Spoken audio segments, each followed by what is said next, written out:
Huu ni mwonekano wa mazao katika moja ya shamba darasa iliyopo katika kata ya Galapo wilayani Babati, inayosimamiwa na mmoja wa wakulima walionufaika na mafunzo ya mbinu bora za kilimo kutoka mradi wa Nourish, ambaye shamba lake limegeuka bidhaa ya maonesho siku ya wakulima wilaya ya Babati yaliyoandaliwa na mradi wa Nourish unaolenga kufundisha mbinu bora za kilimo na mikakati ya kukabiliana na athari za mabadiliko ya tabia nchi, unaojumuisha vijiji 42 vya kata 10 za wilaya ya Babati. Hiki tulichokifanya ina maana watu wengi sasa wameona, na wengi hata kwenye kikundi kuna watu walikuwa hawahudhurii, lakini kwa sasa baada ya kuona hili nafikiri wataanza kuhudhuria, kumbe hii kitu inawezekana.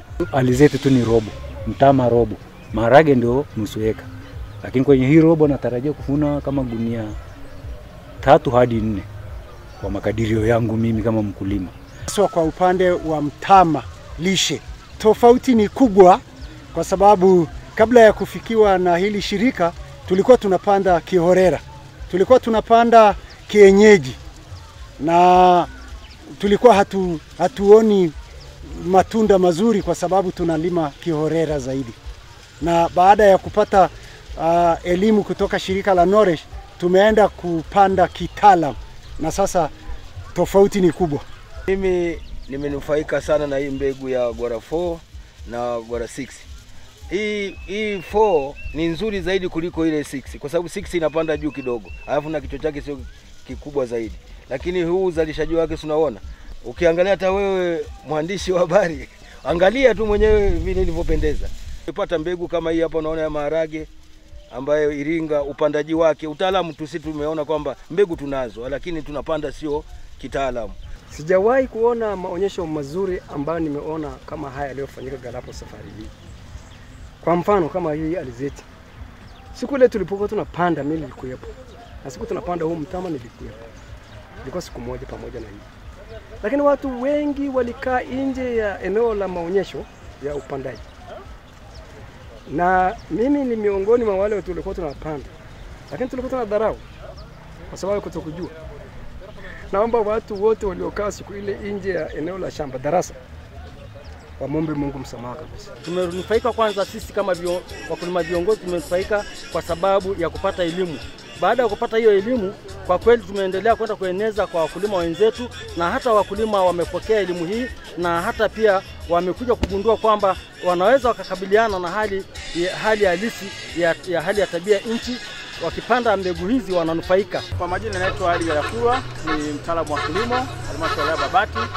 Tunategemea kuvuna kwa mazao ya chakula ni tani 250,000, na kwa mazao ya biashara tunategemea kuvuna tani 460,000. Hayo ambao tunategemea kuvuna kwa mazao ya biashara. Akizungumza katika maadhimisho hayo, msimamizi wa mradi wa Nourish Luka Monge amesema mradi huu umeandaa mashamba darasa 67 katika wilaya Babati kwa ajili ya kufundishia wakulima kwa vitendo zaidi. Mradi wetu lengo lake kubwa ni kuhakikisha kwamba wakulima wadogo wanakuwa na usalama wa chakula, wanakuwa na lishe bora, lakini pia wanafanya kilimo stahimilivu chenye tija kinachokabiliana na mabadiliko ya tabia nchi.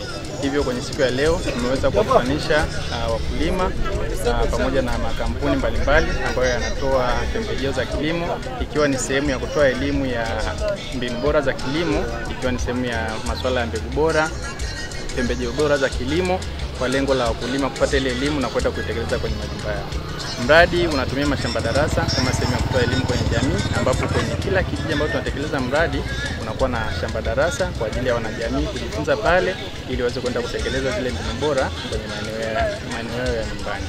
Mradi umefanikiwa kuwaunganisha wakulima na kampuni za pembejeo bora kama Sidiko, Advanta, Tari, East West Seed, Heshima Seed na Beula.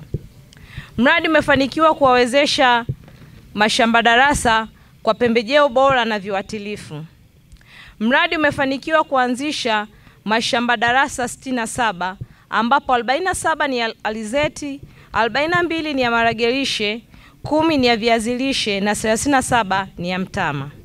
Mradi umefanikiwa kusambaza pakti 450 za mbegu za mboga mboga pamoja na pingili 4,000 za viazi lishe kwa ajili ya kuzalisha mbegu, ambapo wakishazalisha zitasambazwa kwa wanakijiji. Mradi umefanikiwa kuanzisha bustani za mboga mboga kwenye kaya, ambapo bustani 150 zimeanzishwa na wanufaika, huku bustani 14 zimeanzishwa kwenye taasisi kama zahanati, shule na makanisa. Mradi umeweza kutambua na kutoa mafunzo kwa wakulima vichocheo 15 kuhusu kilimo msitu. Mradi pia umeweza kutoa mafunzo kwa wahudumu wa afya ngazi ya jamii kwa ajili ya kutoa elimu ya lishe.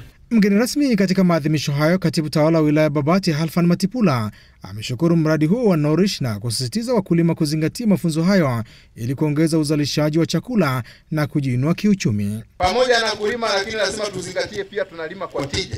Kulima kwa tija ni kulima kwa teknolojia ambayo mradi huu umetufundisha. Mimi wito wangu kwa Nourish ni kwamba matukio na mafunzo ya namna hii yawe yanajitokeza mara kwa mara. Yawe yanajitokeza mara kwa mara, kwa sababu isiwe leo tumekutana hapa baadaye tukaenda tukatawanyika. Tukitawanyika watu wanaweza wasisahau, lakini wasipate elimu kujua wapi tunaweza kupata nini. Jambo la pili ni kusisitiza, wakati napita kule nilikuwa nakutana na watu wanaita wakulima viongozi, sio? Nimetaarifiwa kwamba wakulima viongozi wamepata semina. Wamepata elimu juu ya mbegu, juu ya udongo na namna ya kulima na mazao ya kulima kulingana na maeneo. Si kweli? Tunawapongeza sana waliotoa semina na waliofadhili. Lakini tunaomba sasa wale ambao wamepata elimu wale wawe sehemu ya mikutano yetu ya vijiji kuhakikisha wanawafundisha wananchi wengine. Ili wote sasa tuwe na elimu hii, tuwe tunalima kwa tija, tunalima mazao ambayo yatatusaidia kwa lishe, lakini pia tunaongeza kipato. Hiki tulichojifunza twende tukaandae majumbani kwetu, tutumie, na tukitumia tukatumia na mafuta hapo ya alizeti. Tumeona sisi ni wakulima tunalima, twende tukavitumie hivi vile vile kwa ajili ya familia. Utapiamlo tena utagusa familia zetu. Mradi wa Nourish unatekelezwa katika mikoa ya Singida, Dodoma, Manyara, Rukwa na Songwe kwa lengo la kuwapa wakulima mbinu za kilimo bora ili kuwa na uhakika wa chakula pamoja na kukabiliana na athari za mabadiliko ya tabia nchi. Joseph Bura, TBC, Babati, Manyara.